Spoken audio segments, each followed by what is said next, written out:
The next few days passed uneventfully. I was very bored. Our new arrival slept all day, and Chester, whose curiosity had been aroused by the strange behavior of the rabbit that first night, had decided to stay awake every night to observe him. Therefore he too spent most of his days sleeping, so I had no one to talk to. The evenings weren't much better either. Toby and Pete, who used to play with me as soon as they got home from school, now ran immediately to that silly rabbit's cage to play with him. Or at least they tried to. Bunnicula did not make the most energetic playmate. It took him quite a while to wake up each night, and then when he did awaken, he didn't do much except hop around the living room. He didn't play catch, he didn't fetch, he didn't roll over to get his tummy rubbed. I couldn't understand why they played with him at all. I expected it was because he was new and different, but I was confident that they would soon tire of him and come back to trusty old Harold. Finally, on the morning of the fourth day, I caught Chester bleary-eyed over the water dish. He grumbled at me in a most unpleasant manner. "You know, Chester, you were never exactly charming in the morning, but lately you've become downright grumpy." Chester growled in response.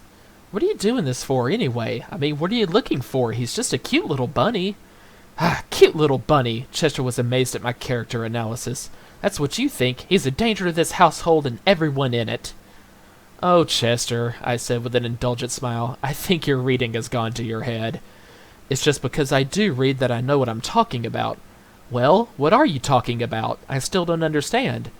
"I'm not sure yet, but I know there's something funny about that rabbit, and that's why I have to keep alert." "But look at you. You're exhausted. You sleep all the time. How can you call that alert?" "I'm awake when it's important. He sleeps all day, so I sleep all day." "So, just what have you seen since that first night that makes you uneasy?" "Well," said Chester, that is... At this point, Chester started to bathe his tail, which is a cat's way of changing a subject he finds uncomfortable. He then stumbled sleepily into the living room. "So?" I asked again, following him. "What have you seen?" "Nothing!" he snapped, and proceeded to curl up on his chair to go to sleep. After a moment, he opened one eye. But that doesn't mean there's nothing to see. For the next few mornings, it was the same routine. I'd be ready for a good romp around the living room, and Chester would go to sleep. Pete and Toby were at school, Mr. Monroe was at the university. He never did too much romping around anyway. And Mrs. Monroe was at her office. No one to play with poor, neglected Harold. At first, I thought I could strike up a friendship with Bunnicula and maybe teach him a few tricks, but I could never wake him up. He was always waking up just about sunset when I wanted to take a snooze. A rabbit, I concluded, is cute to look at, but is generally useless, especially as a companion to dogs. So I would retire each day with my favorite shoe to the rug and chew. Now, some people, especially Mr. and Mrs. Monroe, can't understand my taste for shoes and yell at me for snacking on them. But I always say there's no accounting for taste. For instance, I remember one evening when Mr. Monroe picked some of his sour balls out of the bowl by his chair and dropped a green one on the floor. He didn't notice as it rolled across the room and landed near my nose. So I decided this was a perfect opportunity to try one for myself. I placed it in my mouth and wished immediately that I hadn't. As the tears started running out of my eyes, I thought, "Oh God, what's wrong with my mouth? It's turning inside out." Mr. Monroe immediately noticed that something had happened. "What's the matter, Harold? Are you looking for someone to kiss?" "Help! Help!" I wanted to cry, but all that came out was an "ugh" sound. I "ugh'd" for days. How can anyone who likes green sour balls criticize me for preferring a nice penny loafer or a bedroom slipper? But back to the matter at hand. One morning, Chester had news. "That bunny," he whispered to me across our food bowls, "got out of his cage last night." "Don't be ridiculous," I said. "How can he break through that wire? Look at how little he is." "That's just it, Harold. He didn't break through any wire. He got out of his cage without breaking anything, or opening any doors." I looked puzzled, so Chester told me the following story. "Now, Harold," he said, "I don't want you thinking that I'm not a good watch cat, but after a few hours last night, I grew curious about the time. I went into the hallway and... You know that new clock they got, the big one, the one that goes all the way to the ceiling? Well, it has this thing in the middle called a pendulum. At first I figured I would leave it alone. It looked like that spool they tied on a string and hung from the doorknob for me to play with when I was a kitten. And every time I hit that silly spool with my paw, it would swing back and hit me on the nose. I hated that toy. So naturally when I saw this one, I decided not to have anything to do with it. I checked the time. It was midnight. I was all set to go back to the living room when something stopped me. Curiosity? I ventured. I suppose you could call it that. I preferred to think of it as a challenge of the unknown. I put one paw over my nose and reached out with the other one and gave it one good smack. I darn near broke my arm. It's still tender. See how swollen it is. He showed me his little paw. I couldn't see anything wrong, but I knew better than to argue with him. Oh yes, I said, that looks terrible, and you must be suffering awfully. You better go easy today. Chester limped dramatically, just far enough to display his new handicap, and continued. I couldn't even get to the pendulum. Somebody had put glass in front of it, and I was pretty mad. I was all set to go back, but at the same time I couldn't help watching the thing move back and forth, back and forth, back and forth. It was so easy to watch, and before I knew what had happened, I was waking up. You fell asleep? I asked incredulously. I couldn't help it. I didn't even know it had happened. But I looked up at the face of the clock and it was 12:45. I'd been gone 45 minutes. I ran back into the living room, looked at Bunnicula's cage, and it was empty. I couldn't imagine where he was. Then I noticed a light coming from under the kitchen door. I went into a crouch, stalking the light, when, click, I heard the refrigerator door close, and the light went out.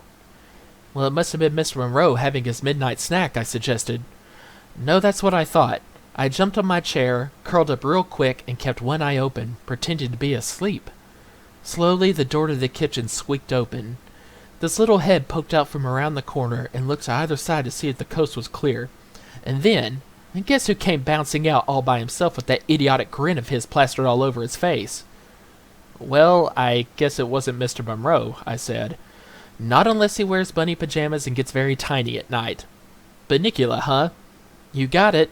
Unfortunately, I hadn't positioned myself so that I could see him get back into the cage, and I did not want to let him know that I had seen anything, so I had to stay put. I still don't know how he got out or back in. At this point, Mr. Monroe came downstairs to make breakfast. I wondered if Chester hadn't dreamed the whole thing. He did admit he'd fallen asleep, and, as I've said, he has quite an imagination. But I was game. After all, there hadn't been any excitement in this place for days. Chester and I took our positions under the kitchen table. We did not have long to wait. Holy cow! Mr. Monroe yelped as he opened the refrigerator door. He took this funny-looking white thing out of the fridge and held it at arm's length. Peter, come down here! What is that? I whispered. Beats me, Chester answered. It looks like a white tomato. Very funny, I said, as Pete came into the kitchen. Peter, have you been playing with your chemistry set in here? No, Dad, why? I thought this might be one of your experiments. Do you know what it is? Gee, Dad, it looks like a white tomato. Just then, Mrs. Monroe and Toby came in the door. What's all the fuss about? Mrs. Monroe asked. We were just trying to figure out what this is. Toby pulled it down so he could get a better look. Well, he said, it looks to me like a white tomato. Mr. Monroe gave the thing a good look. You know, he said to his wife, it really does look like a white tomato. Well, there's only one way to find out, said Mrs. Monroe, who was always the practical one. Let's cut it open and see what's inside. Everybody gathered around the table. I jumped up on a chair, and in all the excitement, no one noticed that I had my paws on the table, which, under normal circumstances, was discouraged, to say the least. Chester wasn't so lucky. Chester, get off the table, Mrs. Monroe said. Chester jumped onto Toby's shoulders, where he stayed to view the proceedings.